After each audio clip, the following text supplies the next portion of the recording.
Hi everyone, welcome back to the channel. And this is especially a welcome back for me because, well, I've been on vacation for the past week or so. And not that you guys would know that because I try to produce up a bunch of content in advance so that your viewing experience is not impacted, but we went scuba diving. And it has been some time since I've been scuba diving, so I went ahead and took some cameras along with us. We had a blast, and I produced up a supplemental video for those of you who are members here at the channel, as well as our people over at Patreon and Subscribestar will have access to that additional content. So you can find it whichever avenue you prefer. But on to today's video, we're going to be doing another testing video, which is a concept that I have regurgitated over the years. If you've got a sealed sub can, like a 9mm 45, something like that, and a can is sealed, you can't take it apart, can't even service it by the end user. It is a common practice to shoot a full-powered rifle round or two to clean it. It makes sense to me theoretically and logically, but I don't know that it is actually a thing. And it came up in a recent video. We were talking about non-user serviceable suppressors, and one of the cleaning methods that is commonly used for those devices is to take them and shoot them a couple times on a high velocity rifle, like for instance a 5.56 gun. And the idea being that those high pressures and hot gases will scrape out any of that additional gunk that you can't get out because you can't get the can apart. Well, what we have here today is a user serviceable can and an AR-15. And the idea is that I've taken this can apart and weighed all of its individual components on the inside. Before we did this test, it's a little bit dirty, and then we're going to shoot some rounds through this rifle and this can, and then we're going to weigh them up afterwards and see if anything changed. Now, a little bit later in the video, we're going to go over some of the controls that I put into place to ensure that this was tangible data, something that we could actually use. So for any of you who want to kind of geek out on that aspect of the testing, then, you know, we'll get to that here in a little bit. But the general gist of how we're going to do this is we're going to shoot 20 rounds through this can. This is a Obsidian 9, which is not rated for this, but it does have stainless steel baffles, so I think we'll probably be okay. But to make sure that we don't destroy this, we're going to do it 10 rounds at a time. So we're going to go ahead and do 10 rounds, let it kind of get a little bit of a break, and do an additional 10 rounds. And what we're going to be using is this stuff. This is Fiocchi 223A, and it's rated at 3,240 feet per second. We're going to be using this rifle right here. It's a 16-inch AR-15, so that should give us some idea if this thing works. So you should have seen some weights on screen here somewhere up to this point, which were the pre-weight weights, so before we did this test, and then we'll go back, break it down, test the individual components, see if there were any weight reduction or increases. All right, so here we go, 10 rounds into the berm.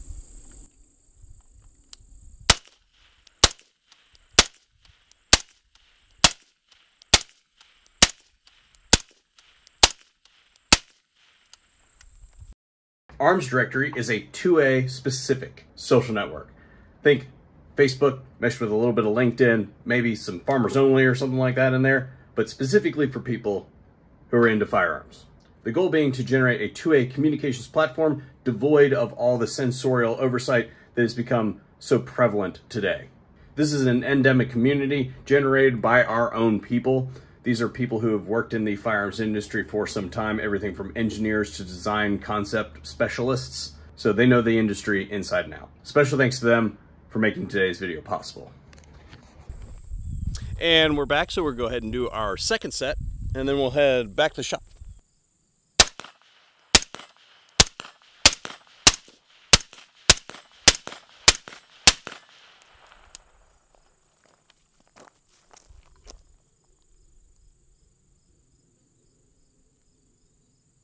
Now you should see some weights on screen, but I want to take an opportunity to belabor the point. There's a huge potential to damage your device here, so you have to be pretty careful with this sort of thing. So not only did I make sure that we monitored how hot the can was getting during this process, but this is a can that operates on a booster assembly, and because of that, we need to disable the booster function so that we don't inadvertently damage the can, and that's done with the fixed barreled spacer. Now, if you are a math whiz, you probably already figured out that the majority of those baffles increased in weight, and we'll cover why that is in here in just a moment. However, I think that there is some evidence that would suggest that this could potentially be a thing, because we did have some of the baffles that did lose some mass. It's just not all that much. Now, the reason why that is because remember we're talking about a stainless steel baffle, so the baffle itself makes up a large proportion of that mass, and we're just talking about a surface layer that builds over time. It takes a long time to build up enough material to start occluding the spaces in the can, such to the point where a lot of manufacturers that I know professionally that produce sealed cans give estimates in the hundreds of thousands of rounds to plug up your can. And at which point most of them have some kind of policy where they're like, look, if you shoot 100,000 or 300,000 rounds through this can and it's plugged up, we're just going to make it right. Okay. And most of us are not worried about that sort of volume for a lot of our cans. If that's you, then, you know, your mileage may vary. I'm a little bit plugged up today, so I apologize. My speech pattern's a little bit off. Recovering from travel. You know how that is. But it's been a whole 10 minutes since I've tried to sell you guys something, so don't forget that we have an affiliates page. It's tied to a Linktree account. It's got all of our hot deals on it, like PowerTech lights and the like. So if you guys are trying to pick stuff up, I know that holiday season shopping's coming, so take advantage of those discount codes. Get yourself a little bit ahead. Now I want to talk about some of the things that we did to make sure that this was real, because I want to make sure that I include this sort of stuff so that people know that I did my diligence. All these weights were taken dry. And what that means is I took the can apart before we shot it, put it in the oven for a while. Make sure all the water was out of it, because a lot of the material that is going to coat those baffles is going to be fairly porous, and it has a huge potential to gather a whole lot of water. So put it in there for like 30 minutes before I took the weights, and then I reassembled the thing, and then we went out to the range. Same thing when I came back, put the thing in the oven for 30 minutes before I took the weights, because again, all the stuff needs to be uniform. All the conditions for measurement need to be identical. Now I have cans that are substantially filthier than the one that we used in today's video, but the one that we used has clearly got a couple hundred rounds on it since his last trip through the ultrasonic cleaner, so it was dirty enough. The reason I did not use a really caked up can is because, remember, what we're trying to test here is if a sealed device can be cleaned by shooting rifle rounds through it. Well, I have to take the thing apart to be able to weigh the parts. And in doing so, if it's really caked up, there's a huge potential for the action of me taking those baffles apart and all that sort of stuff, breaking some chunks off. And those chunks would have mass, and it would skew the data in the direction of, yes, it has a much larger effect than it actually does, because I'm breaking stuff off of it through the action of taking it apart, which is not a luxury that we would have had if it was a sealed device. So I wanted to make sure that the human element of it was not giving us a result that is not true. So why did some of those baffles increase in weight and not others? Well, you gotta remember that the baffles were dirty, but they weren't filthy. They weren't completely caked up, particularly the face of the baffle that interfaces with the internal diameter of the tube. I kind of needed that surface to be clean anyway, because I needed to be able to identify which baffle was which. You should probably also understand the process by which a deposit like that is laid down. It happens in sheets and layers.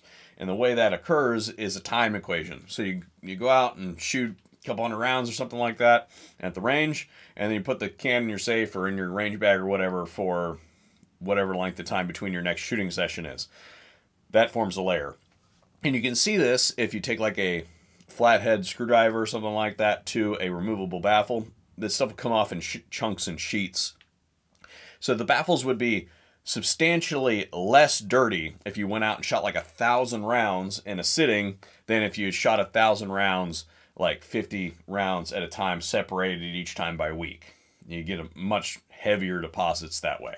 So in the process of doing that, not only do we have some gap, some spaces between those parts that have to kind of be removable, but we've got a layer being laid down, just the initial dusting. It hasn't really hardened up yet. I'd probably be able to go to each of those baffles with a with just a cloth and kind of wipe them out.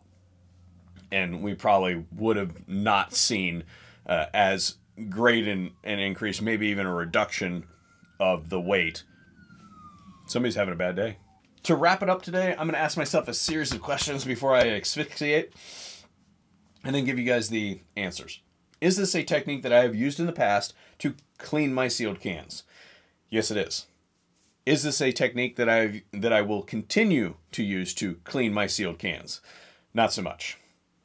Is this a technique that I suggest that you employ to clean your sealed cans moving forward?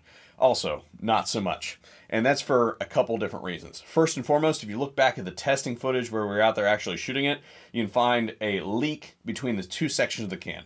That sucker was as tight as I can get it and has an O-ring that seals the two sections of the device together. That suggests to me that this can, even though it's made from stainless steel baffles and a relatively thick tube, it is not made to be able to handle the pressures produced by a 5.56 gun. I just think that there's a huge potential for damage in your device if you're doing something like this, particularly on the regular, which is what you would have to do to make it make any sense over time. I'm in a somewhat unique situation where I work somewhat directly with these companies. And in doing so, I have somewhat of a higher capacity to recoup any damage from stupidity. Now, a company like Rugged Suppressors, I believe they're on record saying that they warranty stupid, but don't take my word for it. Read their mission statement on their website, their warranty policy as well. I think that they would probably make it right, but that may not be across the board and ubiquitous. So I don't want to tell you guys to be doing something that has a tiny little benefit or the potential of a tiny little benefit that ultimately wrecks your device that you paid several $100s for and wasted time going through the NFA process to obtain. So what I'm saying in closing is I'm going to call this one not busted, but not really applicable at a level that makes sense for most people. I hope that you guys learned something in today's video. Thanks for checking us out. And special thanks to our patrons on Subscribestar and Patreon, as well as our channel members that help make videos like this one possible. See you guys on the next one. I'm out of here. I'm going to go drown in my own fluids.